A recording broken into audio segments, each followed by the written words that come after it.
que una de las verdades más importantes que necesitamos conocer para vivir realmente en libertad, en seguridad, en esperanza, es conocer qué grande es Dios. No fue hasta que Isaías pudo tener una visión de Dios sentado con las faldas que cubrían todo el templo y oír los querubines que decían: Santo, Santo, Santo, Señor Dios omnipotente, Dios de los ejércitos. No es hasta ese momento en que Isaías pudo ver su propia pecaminosidad.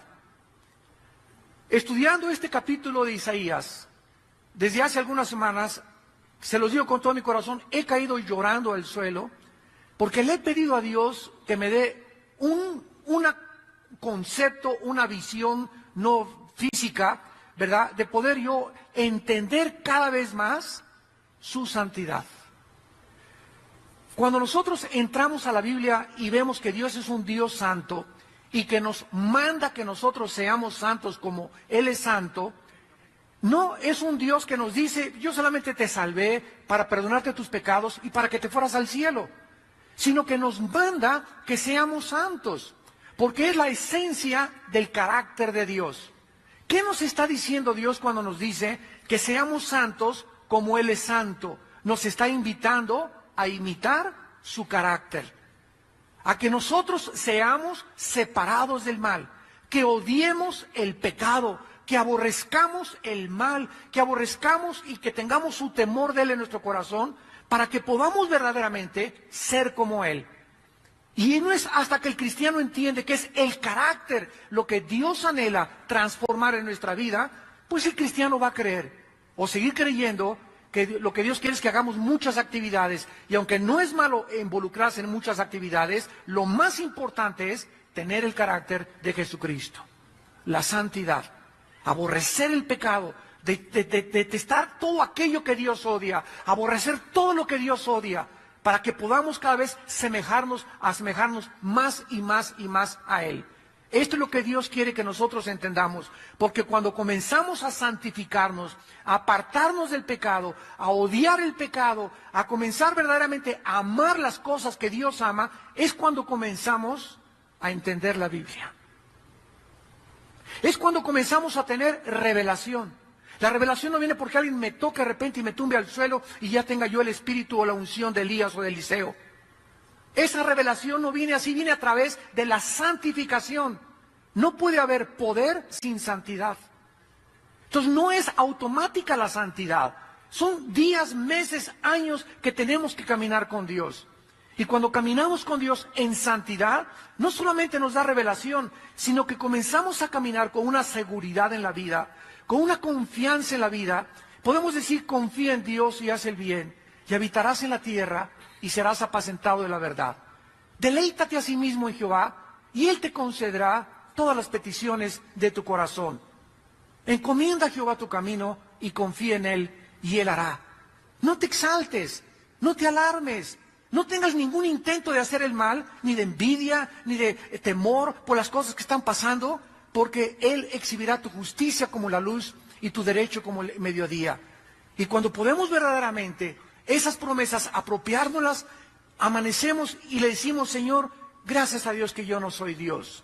Yo no puedo cambiar la vida de mi esposa, de mis hijos, de la iglesia, de mi trabajo, de mi patria, de mi nación. Gracias a Dios que soy insignificante, soy tan pequeño ante tus ojos, Señor. Tú eres el Dios poderoso, tú eres el que puede hacer cosas. Yo quiero hoy, como un niño recién nacido, acurrucarme como un pollito debajo de las alas de la gallina y confiar en ti, esconderme en ti, Señor, y saber que estoy seguro, que estoy confiado, que puedo vivir bajo el amparo de tus alas, porque tú eres mi fortaleza, mi luz y mi salvación. Esa es la vida que Dios quiere darnos. Es una vida en abundancia, es una vida librados del temor, de la inseguridad, de la incertidumbre. Es una vida donde verdaderamente hemos entrado al reposo de Dios. Veamos pues que al conocer entonces a Dios en la Biblia y su asombrosa grandeza, vamos a vivir con esperanza y con seguridad. Y para asegurarnos de estas verdades y de que Él va a cumplir sus promesas, vamos a ver a continuación la lista de las cosas que el Espíritu Santo nos enumera acerca de qué grande es nuestro Dios. Número 1, en el versículo 12, Dios es más grande que el universo que Él ha creado. Dios es más grande que el universo que Él ha creado. Escuchen las preguntas que el Espíritu Santo nos hace. ¿Quién midió las aguas con el hueco de su mano y los cielos con su palmo? Con 3 dedos juntó el polvo de la tierra y pesó los montes con balanza y con pesado los collados. Vemos nosotros que en una comparación, como no puede usar Dios ninguna otra imagen ni ninguna otra ilustración, dice que todas las aguas de los océanos, de los ríos, de las lagunas, que los abismos que están dentro de la tierra, todo absolutamente lo que está aquí en este planeta es como si Él las tuviera en sus manos. No es nada más que una gota en sus manos todas las aguas de los océanos. Todos los cielos, las estrellas, los planetas y las galaxias no son más grandes que la palma de su mano. Entonces ponte esto en la imaginación. Imagínate así a Dios como un gigante increíble, con los millones de billones de billones de billones de galaxias que existen, con las estrellas que son 500,000 veces más grandes que el Sol. Estrellas 500,000 veces más grandes que el Sol. Para que tengas una idea, la Tierra cabe 1,000,000 de veces dentro del Sol. Nuestro planeta cabe 1,000,000 de veces dentro del Sol. Y el Sol tiene estrellas que son más grandes que él, 500,000 veces más. O sea, ni siquiera en nuestra imaginación podríamos asimilarlo. Ese Dios con todo ese universo vasto que existe, lo tiene en su mano. Así de grande es Dios. Y todo el peso, dice la Biblia, con 3 dedos juntó el polvo de la tierra. O sea, todo el polvo y toda la tierra que existe en este planeta está matemáticamente calculada por Dios. No hay más tierra que agua, ni más agua que tierra. Exactamente, Dios hizo la capacidad y en las balanzas pesó, dice la Biblia, con 3 dedos el polvo y los montes con balanzas y con pesa los collados. Cuando Dios diseñó, dice el Job 38, los ángeles estaban alegrándose, viéndose todo lo que Dios hacía. Y Dios puso cordel, puso medidas como un arquitecto. Esto va a tener tanta longitud, esto va a tener tanta anchura, todo el diámetro de la tierra, el movimiento de la tierra, para que el agua no se salga cuando gire la tierra, para que las aguas no lleguen a las playas e inunden las ciudades. Las playas, las aguas de los océanos llegan a un límite y ahí se paran. ¿Por qué los océanos no se van contra las ciudades? Porque Dios les puso un límite. Dios calculó todo, los collados, los montes, el polvo, las aguas. Es un Dios infinitamente sabio. Como dice en Génesis 1:1, en el principio Dios hizo los cielos y la tierra. Dice en Hebreos 1, del 1 al 3, Dios, habiendo hablado muchas veces y de muchas formas en otros tiempos por los profetas, ahora nos ha hablado por su Hijo Jesucristo, a quien hizo el heredero de todo y por quien asimismo hizo el universo, el cual es el resplandor de su gloria, y habiendo hecho la purificación de nuestros pecados, se sentó junto al Padre, y Él es el que sostiene todas las cosas con el poder de su palabra. Este es el Dios que nosotros estamos sirviendo, un Dios increíblemente vasto, maravilloso, inmenso para nuestra capacidad que tenemos. Pero no solamente eso, sino que a ese hombre que crucificaron hace 2000 años, es por quien Él hizo todo lo que existe, y ese hombre que resucitó es el que está sosteniendo el universo con el poder de la palabra que tienes ahí en tu silla y que tengo yo en mis manos. La palabra de Dios. Cuando vengo a la palabra de Dios, tengo que tener reverencia, porque sé que cualquier cosa que yo lea de la Biblia es Dios, el Dios omnipotente y poderoso, el que está hablando a mi vida. Y que lo que Él me está diciendo es la verdad. Y que tengo que creerlo con todo mi corazón y con toda mi alma. Si digo que realmente tengo fe, tengo que creer y tengo que obedecer. Porque si no, verá, sería como la persona que se mira en un espejo y se olvida cómo era. Y así es el que ve la palabra y se olvida lo que Dios le dijo. En segundo lugar, dice el versículo 13 y 14, que Dios es más grande que cualquier maestro o consejero del universo. ¿Quién enseñó al Espíritu de Jehová o le aconsejó enseñándole? ¿A quién pidió consejo para ser avisado? ¿Quién le enseñó el camino del juicio o le enseñó ciencia o le mostró la senda de la prudencia? El conocimiento de Dios, el entendimiento de Dios y su justicia son infinitas. Él no necesita absolutamente que nadie, ni Descartes, ni Demóstenes, ni Platón, ni Aristóteles, ni los filósofos, ni los escritores, ni los políticos, no hay ni un premio Nobel, no hay ningún líder, no hay ninguna persona que jamás haya nacido, no hay nadie en el universo, ni los ángeles que son infinitamente más sabios que nosotros, ni los querubines que están todo el día diciéndole santo, santo, santo. No existe nadie en el universo más grande en conocimiento que Dios. Así que si nosotros tenemos ese Dios que conoce todas las cosas, significa que Él conoce también nuestra vida.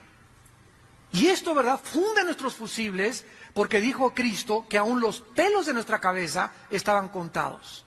Que los pajarillos del campo que valen 1 peso o 2 pesos, cada pajarito que se cae o cada pajarito que se muere, Dios sabe lo que le está pasando. Cuando un insecto, cuando una mosca la agarras y la matas, Dios sabe que mataste una mosca. Dios sabe que mataste un mosquito. Las hormiguitas que tú pasas y que tú las pisas, Dios sabe que fueron 375 hormigas las que pisó tu chancla. Este es el conocimiento de Dios. Los mismos átomos que forman la materia, los electrones y los protones y los neutrones que giran a una velocidad vertiginosa, Dios les dio esa velocidad. Y no hay un átomo que no se salga, un planeta que no se salga, sin que Dios no lo sepa. Este es el conocimiento de Dios tan maravilloso que existe. ¿Quién pues se puede atrever entonces a decirle a Dios, ¿por qué permite las tragedias? ¿Y por qué permite los tsunamis? Y si tú fueras Dios, yo no permitiría que se hubieran muerto 10,000 personas en un terremoto. Espérame tantito. Cuando Dios nos creó a nosotros, significa que Él es soberano en nuestra vida. Y si Dios te dio la vida, Él te la quita en el momento que Él quiere, como Él quiere y cuando Él quiere. Así que si se mueren 10,000 en un terremoto, esas personas se tenían que morir algún día, pero no nos gusta que se mueran aplastadas. Esas personas que se murieron en el tsunami se tenían que morir algún día. Los que se cayeron en un avión se tenían que morir un día, pero nosotros queremos que Dios nos lleve a casa como nosotros queremos. Acostados en una cama, con una linda enfermera, con oxígeno, ¿verdad? Y sin ningún dolor, y de repente, vámonos, cerramos los ojos y estamos en su presencia. Desgraciadamente, tú no eres Dios. ¿Y tú le vas a enseñar cómo te vas a ir a la otra vida? ¿Tú le vas a aconsejar y le vas a decir que estuvo mal que Él permitiera la entrada del mal al universo? ¿Tú crees que el propósito de Dios, cuando Él tuvo de permitir que Satanás entrara y se rebelara contra Él, es más grande tu conocimiento y tu razón para que tú puedas decir, si yo hubiera sido Dios, yo no hubiera hecho eso? No hubiera permitido, de acuerdo a mi juicio, ese no puede ser un buen Dios porque permitió el mal en el universo. Eso es lo que tú dices, rata de agua puerca. Ratón de 3 patas. No tanto, ¿verdad? Pero quiero llegar a estos extremos. O sea, de veras, ¿quiénes somos nosotros?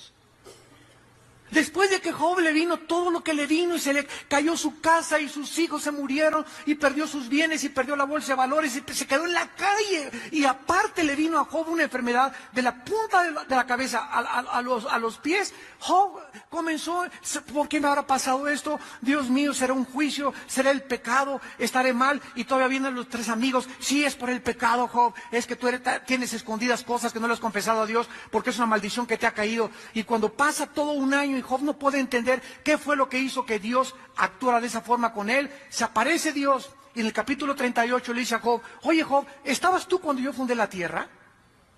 ¿Estabas tú cuando yo hice los animales? Cuando tuve las medidas y pesé los montes y los océanos y comencé a hacer todas las cosas a tu alrededor. Dime si eres tan sabio, contéstame. Ahora, si tú no entiendes ni siquiera las leyes físicas del universo, ¿cómo te atreves a tratar de querer comprender las leyes morales de mi creación?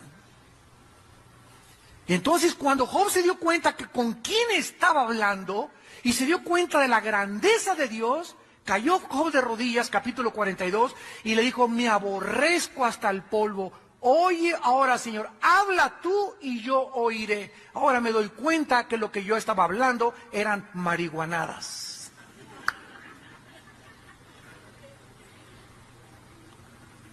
Dice en el libro de Daniel, capítulo 2, versículo 22, cuando Daniel tiene la revelación acerca del sueño, Dios revela lo profundo y lo escondido.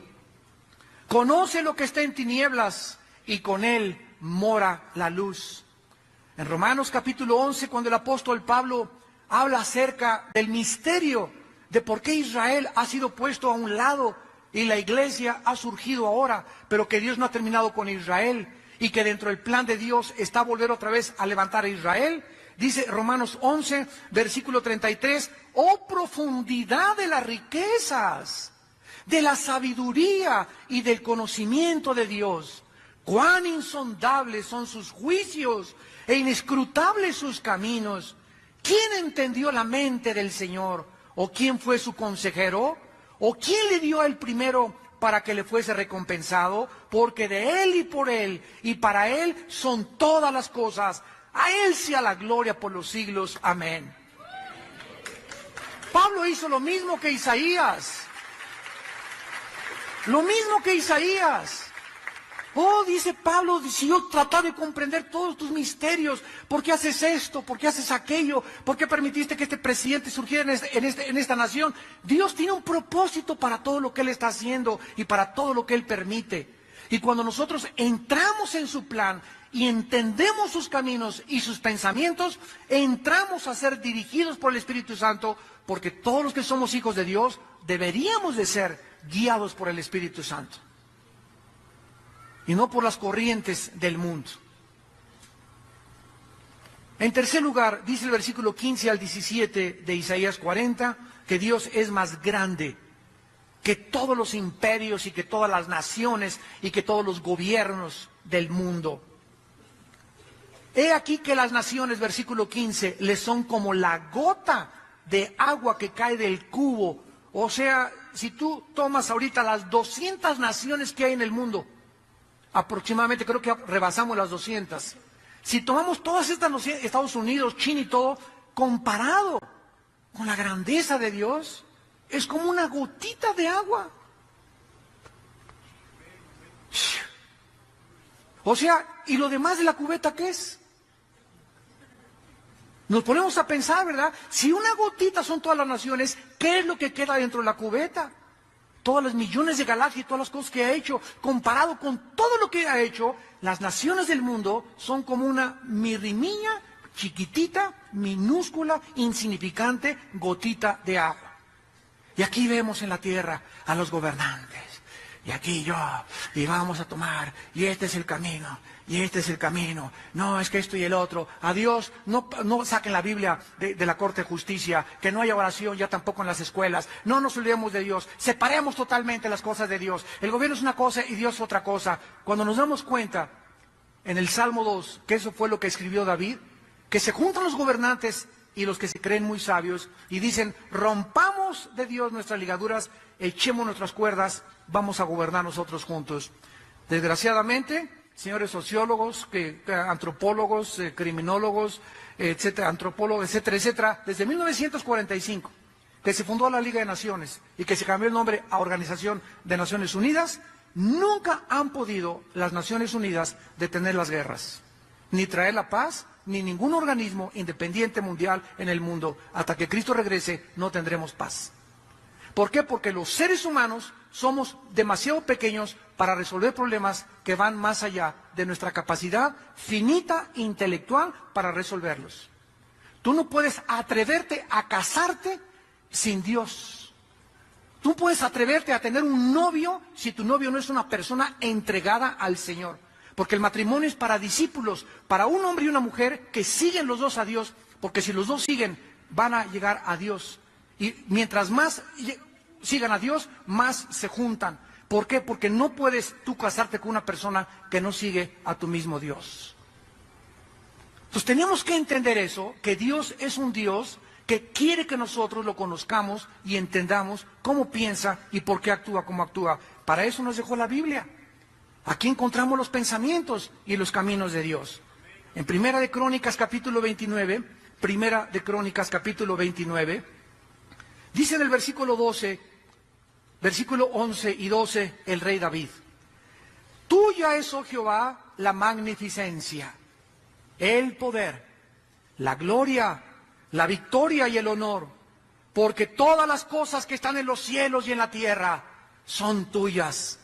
Tuyo, Jehová, es el reino, y tú eres excelso sobre todos.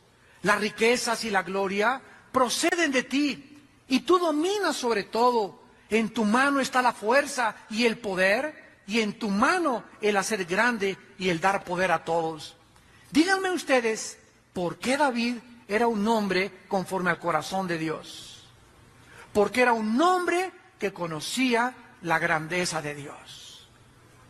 Y es increíble que a los 17 años David conocía tanto a Dios y meditaba tanto en el campo cuando tocaba su arpa y le componía himnos a Dios.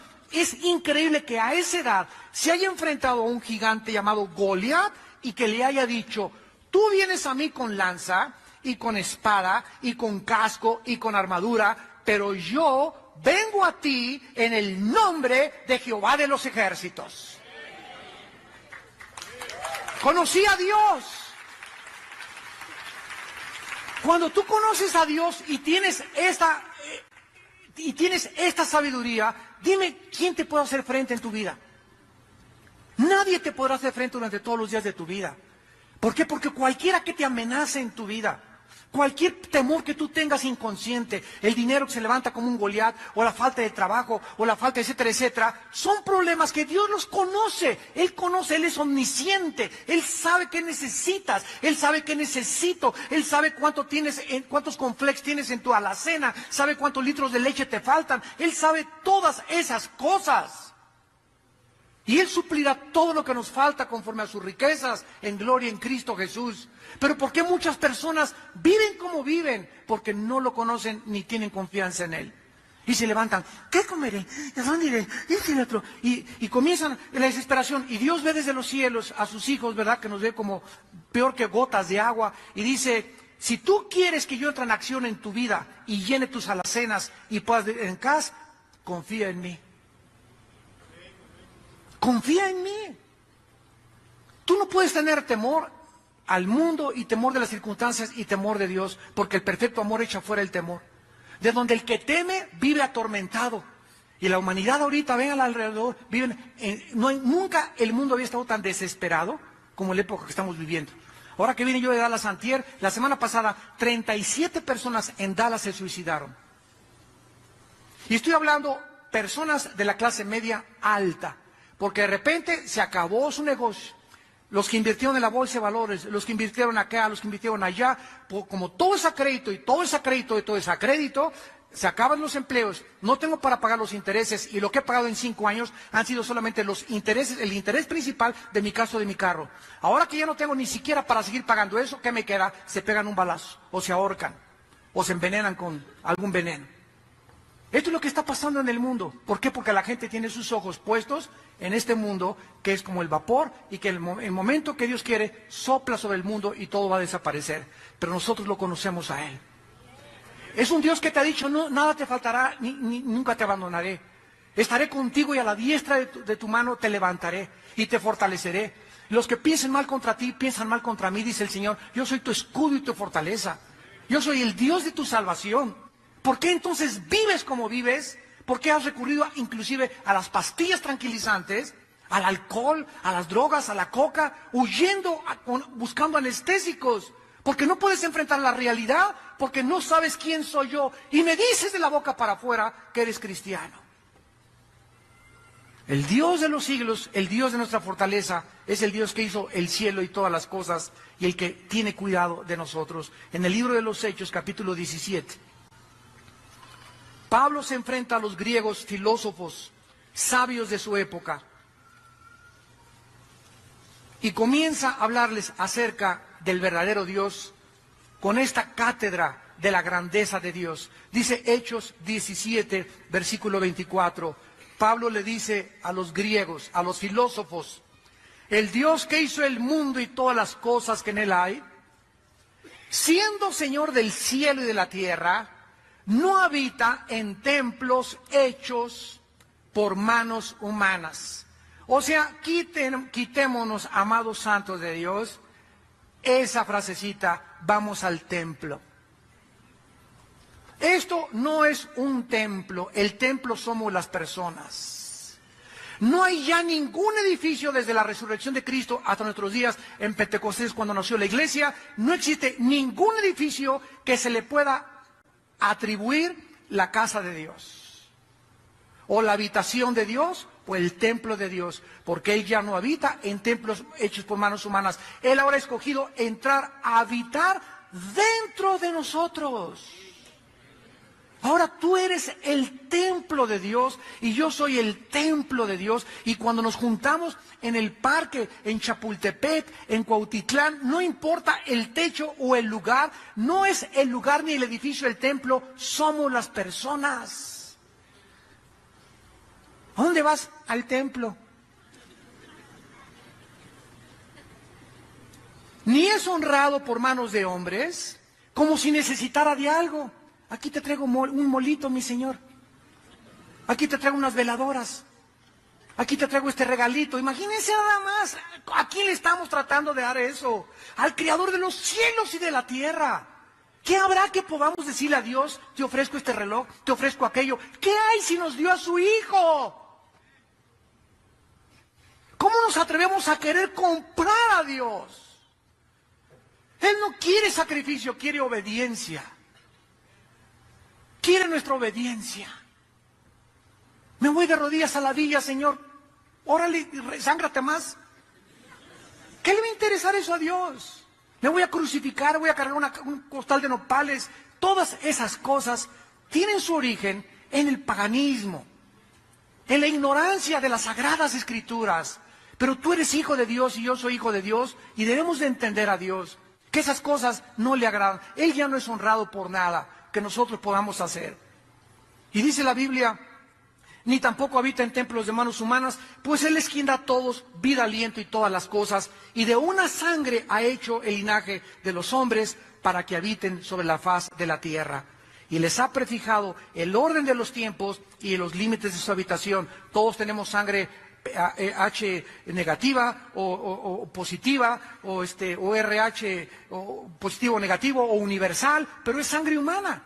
Y un negrito me puede transfundir la sangre a mí, yo a un chino, etcétera, etcétera, pero nunca un mono a un humano. Señores genetistas y señores ateos, el día que tu abuelita necesita una transfusión, tráele a la changa.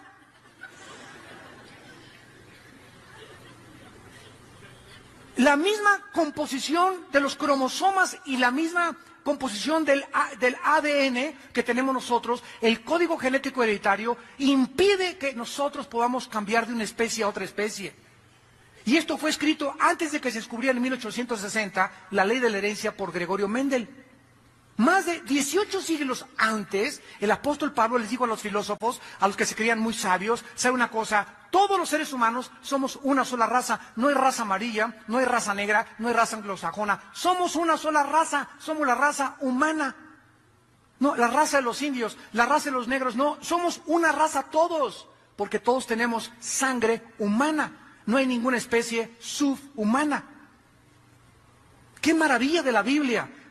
Para que habitemos en la tierra, Dios nos dio esta sangre, no en la luna, no en Marte. Ahí están buscando luna de miel en la luna, imagínense nada más cambiarlo por Cancún. Imagínense nada más ir tú con escafandra ahí o a Marte, a la luna de miel, a la luna. Están ahí apartando lugares para el año 2010, 2012. ¿Qué canica? Yo la luna de miel, lo que menos quieres hacer es una escafandra.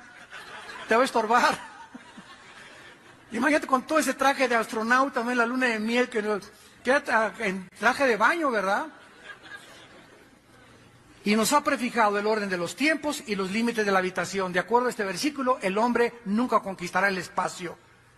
nos ha preordenado para que vivamos en este mundo. Y en 1945-43, Alberto Einstein, cuando descubrió su fórmula E igual a mc al cuadrado, descubrió que por la velocidad y por el tiempo el hombre jamás llegaría fuera a ninguna galaxia.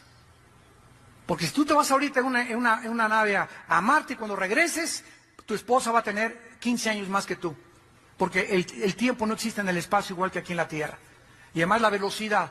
Tendrías que ir a la velocidad de la luz para llegar casi en 5,000 años a la más cercana galaxia. Entonces, Dios lo había dicho ya con cientos de años de anticipación. En cuarto lugar, Dios es más grande que todos los dioses y los ídolos del mundo. Versículo 18 al 21, Isaías 40. Dios es más grande que todos los falsos dioses y que todos los ídolos del mundo. Dice el versículo 18, ¿a quién pues o a qué haréis semejante a Dios? ¿O qué imagen le compondréis? O sea, aquí estamos en un planeta donde tenemos la conciencia de que hay un Dios. Y la gente, como no ha visto a Dios, ni nadie la ha visto jamás, pues tenemos que pintar algo que se parezca a Dios. Y dice Dios, pero ¿cómo puedes tú ir y cortar un pedazo de tronco y hacer un mono con el pedazo de tronco, con tu machete y con tus instrumentos, y poner en ese tronco que tú hiciste y que tú labraste como carpintero, y después de esa imagen del tronco, o de yeso o de cemento, a lo que tú hiciste con tus manos, hincarte y rendirle culto a esa cosa que no ve, que no oye, que no camina, que no siquiera tiene pensamiento? Es lo que se llama idolatría. Pero todos nosotros, antes, ¿verdad?, de conocer a Cristo, estábamos involucrados en eso. Y llegábamos y nos hincábamos delante de las imágenes, y ahí está la Virgen, y ahí está San Judas Tadeo, y ahí está esas cosas, ¿verdad? ¿Cómo podríamos nosotros a esas imágenes, a esos hombres, compararnos con Dios, el Dios del universo? ¿Cómo podríamos asemejarle y tener la herejía, la mente herética para compararlo con ese Dios? Dios ya había desafiado a Israel hace 2700 años. ¿A quién me quieren comparar? ¿Qué imagen me pueden poner ustedes si no saben ni cómo soy, más que soy espíritu? El artífice, o sea, los escultores, preparan la imagen de talla, versículo 19. El platero le extiende el oro y le funde cadenas de plata. El pobre escoge para ofrecerle madera, que no se apolilla hasta con eso. Se busca un maestro sabio que le haga una imagen de talla que no se mueva. Esta es la idolatría. Andamos buscando a quién adorar. ¿Por qué? Porque traemos dentro del alma la eternidad. El ser humano nació a imagen y semejanza de Dios. Y como traemos la eternidad entre nosotros, los egipcios, al morir, le ponían la espada y la comida a sus muertos. Los chinos, no hay una civilización, no hay una tribu africana que no crea en la vida después de la vida. Los ateos solamente son los pseudointelectuales que conocemos. Pero el hombre trae la eternidad en el corazón. Y como no sabe quién es Dios, pues se hace un Dios y se inclina ante alguien que él mismo ha creado. Y por eso hay 4 preguntas en el versículo 21. ¿No sabéis? ¿No habéis oído? ¿Nunca te lo habían dicho desde el principio? ¿No han sido enseñados desde que la tierra se fundó? En otras palabras, está diciendo Dios, bueno, es que solamente levanta los ojos al cielo y date cuenta que hay un orden, que hay un diseño, y que no puede haber un diseño sin un diseñador. Si yo voy a ver una pintura, yo no puedo creer que esa pintura de la Gioconda se haya hecho sola o que Chita la haya pintado. Si voy en el desierto y me encuentro un motor de un Volkswagen con distribuidor, con bomba de gasolina, con acumulador, con alambres, todo perfectamente coordinado para que pueda un coche andar, yo no puedo comprobar y decir y concluir, las arenas del desierto hicieron el motor del Volkswagen, o encontrarme un reloj, una maquinaria perfecta en la calle y decir, se hizo por el cemento de la banqueta. Así son las personas, vean ustedes cómo nos reímos, pero así son los ateos. Es increíble que se digan intelectuales y pensadores y que puedan desafiar a ese Dios y decir, todo es la obra de un accidente. Todo apareció por un accidente, cuando la misma física comprueba que nunca del desorden ha surgido el orden, sino al contrario, del orden surge el desorden. De una explosión, como dicen, del Big Bang, surgió el universo. Jamás ni físicamente se ha comprobado eso. Pero esa es la soberbia intelectual del ser humano, por la cual la Biblia nos revela en esta mañana. Dios es más grande que cualquier Dios. En quinto lugar, Dios es más grande que los habitantes de este planeta. Versículo 22. Él está sentado sobre el círculo de la tierra. Tomen nota, 2360 años antes de Galileo Galilei. Ve y así frótale la Biblia en la nariz a tu maestro en la escuela. 2360 años antes de Galileo Galilei, la Biblia ya decía que la tierra era redonda. Isaías 40:22. 2360 años antes, que fue cuando se escribió Isaías. Datos científicos de la palabra de Dios. Cuando Dios mira desde su trono el universo, a toda la gente, parecemos como langostas. Simplemente súbete a un avión a 10 kilómetros de altura o 32,000 pies de altura y voltea hacia abajo, ¿verdad? Y ya no ves a nadie más que puntitos de arena. Así es como nos ve Dios. Y al mismo tiempo que nos ve así, nos ama, que dio su vida por nosotros en una cruz. ¿Cómo podemos conceptualizar eso? Que siendo tan pequeños, haya dado su vida por nosotros. Oh, profundidad de las riquezas y de la sabiduría de Dios. Cuán insondables son sus caminos, inescrutables sus riquezas. Dice en Isaías capítulo 2, versículo 22, Isaías 2:22, hablando de lo mismo: dejaos del hombre cuyo aliento está en su nariz, porque de qué él es estimado. Si todos somos como langostas, si ninguno de nosotros somos dioses, entonces ¿por qué tienes temor del hombre? Entonces, ¿por qué pones tu confianza en un hombre? ¿Por qué creemos que un estadista o que un presidente o que un conquistador nos va a ayudar? ¿Por qué crees que si tu esposo no te ama no puedes ser feliz? Tu felicidad no depende de si tu esposo te hace feliz. Él es un hombre. El que te hace feliz es Dios. Y si tu esposo no te hace feliz Dios. Pero si estás dependiendo de tu felicidad para que sea tu esposo el que te haga feliz, vas a seguir amargada hasta que tu esposo se convierta. Tú sigue amando a Dios y alabándolo y bendiciendo a tu esposo. Yo te bendigo en el nombre de Jesús, te bendigo. ¿No me quieres? Pues no me quieras. Pero yo soy tu esposa.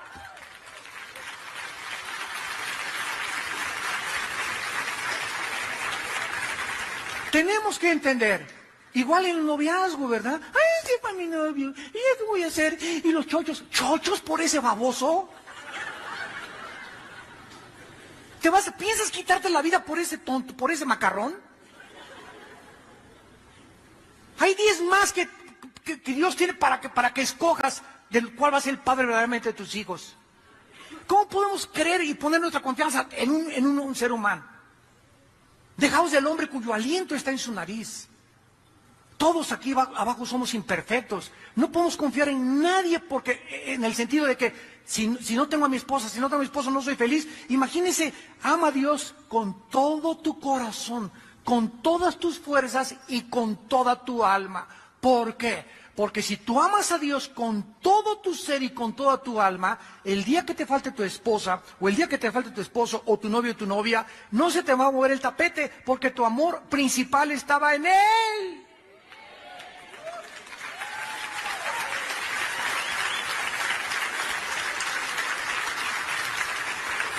¿Se dan cuenta de la sabiduría de Dios detrás de los mandamientos que nos da? ¿Por qué nos ordena lo que nos ordena Dios? Cualquier día, ay, qué egoísta, qué ególatra, más quiere que nos veamos a Él. No, es que cuando Él nos dice, por ejemplo, no cometerás inmoralidad, nos está diciendo Dios, cada vez que pecas, te lastimas, mijito. Cada vez que pecas, te estás lastimando, te estás hiriendo. No quiero que te lastimes. di mi vida por ti. Por eso te digo, no cometas inmoralidad, no robes, no trances a tu vecino, no eches mentiras, porque cada vez que lo haces, cada vez que pecamos, estamos lastimándonos a nosotros mismos, porque el pecado nos hace sufrir. Esta es la razón por la cual nos dice Dios que seamos santos, porque Él es santo, porque Él odia la maldad y Él sabe que el pecado es la razón por la cual su Hijo en la cruz abrió sus brazos. Y si fue tan grande el precio que Él pagó por ello, compréndelo, asimílalo en tu corazón. Dios quiere que aborrezcas el pecado. Quiere tu felicidad, quiere darte una buena esposa, un buen esposo, un buen coche, una buena casa, pero por favor, obedécelo. Cree lo que Él te está diciendo. Él es más grande que cualquier cosa que pueda existir. En el capítulo 12 de Job, versículo 17, dice Job 12:17, Él hace andar despojados de consejo a los consejeros y entontece a los jueces. Versículo 24 y 25, Él quita el entendimiento a los jefes del pueblo de la tierra y los hace vagar como por un yermo sin camino. Van a tientas como en tinieblas y sin luz y los hace errar como borrachos. Ese es nuestro Dios. Hay esas personas en quien nosotros ponemos nuestra confianza, en quien creemos que nos van a ayudar, en quien creemos que si no y si entra mi cuñado de diputado, ahora sí la voy a hacer, y si entra el gobernador ahora sí la voy a hacer, y si sube el petróleo, ahora sí, y confiamos en el dinero, en el petróleo, en las personas que son como langostas delante de Él. Maldito el hombre que confía en el hombre. Tenemos que confiar en Él, quererle a Él, amarlo a Él, entregarle nuestra vida a Él. En Él somos y nos movemos y existimos. Y cuando comenzamos a ver esta grandeza de Dios, comenzamos a vivir con seguridad. Y finalmente, dicen los últimos versículos del 27 al 31, lo más precioso de este capítulo. ¿Por qué dices, oh Jacob, y hablas tú, Israel, mi camino está escondido de Jehová y de mí pasó mi juicio? ¿No has oído, no has sabido que el Dios eterno es Jehová? Dios es más grande que cualquier problema o cualquier tentación que podamos enfrentar. En primer lugar, dice el versículo 28, que Él es el creador de todas las cosas, por lo que Él conoce todo lo que está sucediendo. Si tú lees Apocalipsis 2 y Apocalipsis 3, hay 7 cartas a 7 iglesias. Y todas las cartas comienzan con estas palabras. Yo conozco tus obras. Yo conozco tus obras. Yo conozco hoy muchachita, ¿a qué hora te levantaste hoy? Y tú, y tú, y tú. Sé que desayunaste.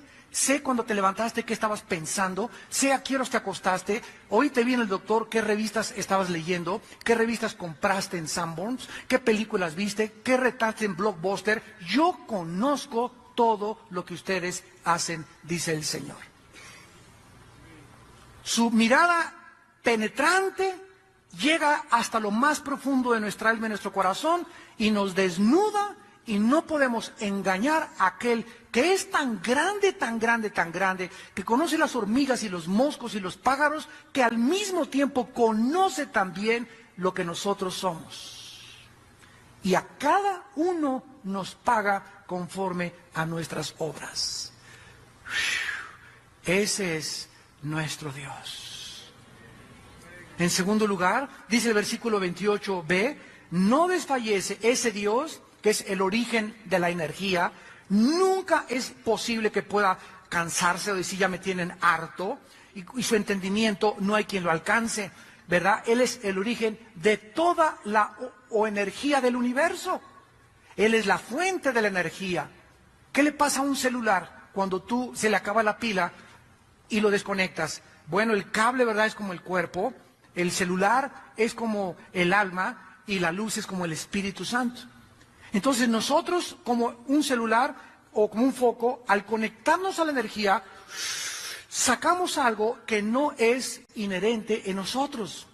Entonces cuando yo vengo a la Biblia, me estoy conectando a Dios. No hay otro origen para mi energía, para mi ánimo, para mi fuerza, para seguir peleando, para no desanimarme más que mi contacto con la palabra de Dios. Al conectarte tú con la Biblia, estás jalando esa energía, y dice la Biblia que entonces si estabas cansado, si estabas deprimido, si estabas desanimado, vas a comenzar a levantar alas como las águilas. Esto es lo que Dios nos quiere enseñar en esta mañana. Él da esfuerzo al cansado y multiplica las fuerzas al que no tiene ningunas. ¿Cuántos de nosotros, yo continuamente llego a mi casa y caigo hincado, Señor, y así de todo lo que he visto, de todas las cosas, persecución y apatía y apostasía, etcétera, etcétera, que dices ya, problemas con los hijos, problemas en las iglesias, etcétera, etcétera, ya no puedo, Señor, ya la cabeza no puedes ni pensar, ¿verdad? Quisieras ya irte a Cancún, irte a Acapulco, pero no puedes escaparte por la puerta fácil, tienes que caer de rodillas y comenzar, Señor, en el nombre de Jesucristo, hubiera yo desmayado si no hubiera creído en ti. Oh alma mía, aguarda en Jehová, no te desesperes, confía en él, aliéntese de tu corazón, el Señor vive. Y después de un tiempo de estar con él, comienzas a sentir algo y te levantas, y me levanto otra vez y me siento otra vez, ahora sí, como el gallito giro. Pero ¿de dónde viene esa energía, verdad? Es sobrenatural. No voy con el tequila ni con el alcohol, porque es lo que hace mucha gente. No, con el tequila, eso me va a dar ánimo, ¿verdad? O un pericazo de coca, o un bachichazo de la mota de la Golden de Acapulco. Todas esas cosas son anestésicos falsos. ¿Por qué la gente recurre a esas cosas? Porque no conocen a Dios. Pruébalo, dice el Señor, pruébame. Pruébame cuando te sientas así. No agarres la botella, no agarres la droga, no agarres las pastillas tranquilizantes. Híncate y dame a conocer todas tus peticiones, y la paz de Dios, que sobrepasa todo entendimiento, guardará tus pensamientos y tu corazón en Cristo Jesús. Él guardará en completa paz a aquel cuyo pensamiento en él persevera, porque en él ha confiado. Isaías 29. Mi paz les dejo, mi paz les doy. ¿Qué es lo contrario a la acidez estomacal? ¿Qué es lo contrario al estrés? ¿Por qué la gente está estresada? ¿Qué es lo contrario a los problemas de las úlceras y de los ataques cardíacos? Lo contrario es la paz. Una persona que está estresada se comienza a enfermar del hígado, del páncreas, te sube la presión, afecta a tu sistema nervioso. Dicen que cuando se muere una persona, tu estrés está como en 200. Cuando hay un divorcio, tu estrés está como en 250. Y hay una cadena que han hecho, ¿verdad?, de ver qué es lo que produce más estrés en la vida de un ser humano. Manejar simplemente son como 30 o 40 grados de estrés. Nada más manejar en el periférico. Entonces, si nosotros comenzamos a ver y sumamos al llegar a la casa todas las veces que nos enfrentamos con el estrés y tenemos una cuenta de más de 100, nos damos cuenta entonces por qué estamos enfermos. Y llega el hermano, ¿verdad? Toque mi panza, hermano, en el nombre de Jesús. Reprenda el espíritu que tengo aquí adentro. Sáname, Señor. Y nuestro problema es que no tenemos paz con Él. ¿De qué te sirve que Dios te tumbe ahorita y que te sane? Si vas a llegar a tu casa y vas a vivir igual, vas a seguir comiendo igual, vas a seguir pensando igual. Dios no es la varita mágica de Aladín, ¿no? Pum, pum, pum, pum, pum, pum, pum, pum. Sano, sano, sano, sano, sano, sano. ¿Qué es eso? Ni la India María hacía eso. Y aquí terminamos y dice el versículo 28, no has sabido. ¿No has oído que el Dios eterno es Jehová, el cual creó los confines de la tierra, como ya nos lo explicó anteriormente? No desfallece ni se fatiga con cansancio, y su entendimiento no hay quien lo alcance. Él da esfuerzo al cansado, multiplica las fuerzas al que no tiene ningunas. Los muchachos, así como que están jóvenes y 18 años, por más que sean jóvenes, se fatigan y se cansan, porque son humanos. Los jóvenes también se flaquean y caen, pero comparándonos con los jóvenes, que ya no pueden, a los 18, 20 años parecen viejitos de 35 y 40, los que esperan en Jehová. Aquí está el centro y el núcleo de toda nuestra conferencia. La palabra esperar es la palabra hebrea kavá, que significa unir dos cosas o pegar dos cosas. Los que están así con Dios son los únicos que van a poder levantarse y enfrentar lo que nos queda de vida y las batallas que nos están esperando, porque están unidos con Él, y cuando estás unido con Él, Él es quien pelea tus batallas. Porque separados de mí, nada podéis hacer. Enfréntate a tu matrimonio sin Dios, enfréntate a tu trabajo sin Dios, haz un negocio sin Dios, sé padre sin Dios, sé madre sin Dios, haz lo que quieras sin Dios, y la ruina te está garantizada adelante de tu vida. Porque fuimos creados para caminar con Él. Fue el secreto de la vida de Jesucristo. Dice Marcos 1:35 que aún no amanecía y se levantaba para hacer contacto con su Padre y se iba a orar en la madrugada. Y cuando los discípulos vieron a Cristo que echaba demonios y sanaba enfermos y resucitó a los muertos, ¿saben una cosa? Los discípulos descubrieron cuál era el secreto de Jesús. Y sabían que el secreto de Jesús estaba en la oración. Y por eso nunca le preguntaron, enséñanos a sacar demonios o enséñanos a sanar. La única pregunta que le hicieron los discípulos a Cristo fue, enséñanos a orar. Porque sabían que ahí estaba el secreto del poder de Jesús, en su vida y en su comunión con su Padre. Y las águilas es el ejemplo que usa el Espíritu Santo, porque las águilas son las únicas aves de los gavilanes, cóndores, todos o pilotes, la que tú quieras, es la única ave el águila que cuando la tormenta viene, todas las aves van y se esconden en los árboles, se buscan refugio en las cuevas. El águila es la única ave que cuando viene una tormenta no corre y se esconde, sino que vuela y se enfrenta a la tormenta para volar arriba de ella. Y así nosotros, cuando tenemos esas fuerzas sobrenaturales, porque no nos ha dado Dios un espíritu de temor, sino de valor y de poder, cuando enfrentamos los poderes, no huimos de la vida, no nos amedrentamos, no tememos, no nos desanimamos, no nos deprimimos 2 o 3 días, sino que hacemos contacto con Dios, venimos a la palabra, aumentamos nuestra vida de oración y vamos a comenzar a volar arriba de los problemas, y los problemas van a quedar abajo de nosotros, porque Él es nuestra fortaleza. Torre fuerte es el nombre de Jehová, a Él correrá el justo y Él será levantado. Padre, gracias por tu palabra. Gracias por tu palabra, Señor. Oh Dios, en esta tarde oramos por muchos hijos e hijas tuyas que están desanimados, que están deprimidos, que están estresados. Muchos que ustedes nos ven por la televisión, no hay un camino corto para el poder de Dios, ni para la santidad. Tienes que discipularte. Tienes que pagar el precio de conocer a Dios y de seguirlo con todo tu corazón. Bendecimos en esta mañana a todos ustedes que están caídos, afligidos, para que la paz de Dios, que sobrepasa todo entendimiento, guarde tus pensamientos en Cristo Jesús.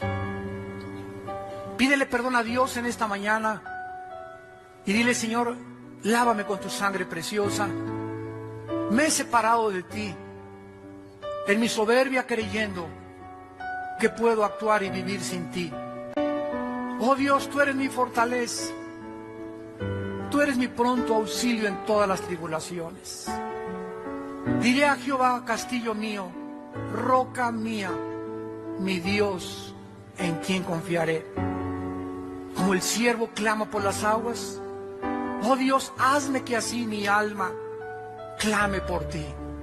Quiero tener sed de ti, quiero tener hambre de ti, quiero conocer tu santidad y ser cada vez más santo, porque tú eres santo. En esta mañana también tal vez habrá personas que no tienen a Cristo todavía, que tal vez vienen a visitarnos, o tal vez tienes varios domingos ya viniendo, pero no le has entregado tu vida a Jesucristo. Yo te pido en esta mañana que le entregues tu vida, que te arrepientas de tus pecados y que le digas a Cristo ahí desde tu corazón. Ustedes que nos ven en la televisión también, dile en tu corazón: Señor mío y Dios mío, te pido perdón por mis pecados. Creo que en la cruz tu Hijo Jesucristo pagó con su sangre por ellos y que a los 3 días lo levantaste de los muertos. Señor Jesucristo, te pido que entres a mi vida como mi Señor y mi Salvador, y te pido que me des la fuerza y el poder de vivir para ti. En el nombre de Jesús. Amén.